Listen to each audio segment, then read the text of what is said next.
gudoomiyaha xisbiga mucaaradka wacdi injineer Faysal Cali Waraabe ayaa dhirbaaxa siyaasadeed ku dhuftay hogaamiye Muuse Bixi iyo xulafadiisa kadib markii ay ku guuldareysteen inay ku fuliyaan qorshe ay damacsanayeen inay ku xidhaan qorshaha xariga ay Muuse Bixi iyo qoyskiisu ay la damacsanayeen gudoomiyaha xisbiga wacdi ayaa yimid kadib markii Faysal Cali Waraabe uu ku eedeeyay Muuse Bixi inuu dalkii ka dhigtay dukaan qoyskiisu leeyahay oo kale isla markaana ay ku tagrifalaan awoodii dawladnimo ugu horreyn bilaynu eegna dhawaaqii hore ee Faysal Cali Waraabe iyo eedeyntii uu jeediyay Muuse Bixi waxa dalkii uu ka dhigay madaxweyne Muuse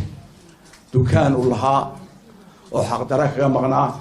26 sanadood oo soo ceshaday oo leeyahay ana le taasoo ka dhigay taasna wax suurta gelisa oo shacabka reer Soomaaliya yeeliyma maanta dawladda Muuse Bixi ma shaqaynayso dalku uu taagan yahay wuxuu ka dhigay dalkii family business buu ka dhigay qoys bakhaar uu leeyahay qoys buu ka dhigay dawladdu waxa weeye wasaarada leedahay DG leedahay baamushari baa ku nool wixii oo dhan inuu family-giisa ka dhigo oo inuu kala socnaan jirtay siyaasadda iyo business-ka iyo family-gu inuu kala socnaayeen hadda waxa isku qasan qoyskiisii raaskiisii iyo waxa isku qasan business-kii oo waxa wixii shaqadii wasaaradda isaga haya wasiir qoro kala qaad ma jiro wuxuu ka dhigay wixiiba one man show buu ka dhigay family-giisii caruurtu abtigu ahaa walaaladii dadkiisii oo dhan waxay galeen business-ka galeen oo waxay wadanka hawshii dhaqaalihii ayuu ku yiri Muuse Bixi oo hogaaminayay qoyskiisa ayaa eedeymahaasi kadib go'aansaday inuu dacwad ka gudbiyo gudoomiye Faysal Cali Waraabe isla markaana xabsiga ku hubsado marka uu dalka ku soo laabtay maadaama uu gudoomiye Faysal safar ugu maqnaa wadanka Burundi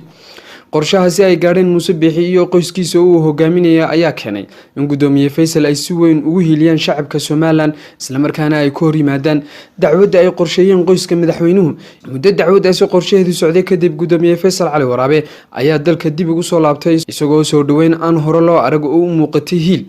kala kulmay shacabka Soomaaliland gaar ahaan shacabka caasimadda oo aan guud ahaanba u kala hadhin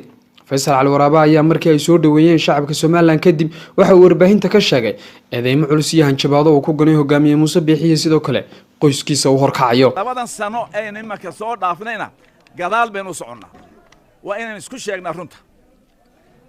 badbaadu dalkani maanta u baahan yahay wuxuu u baahan yahay dalkani maanta soo ku socdo 2 sanadood aynu ku arkinay 3 sano kale ku socon maayo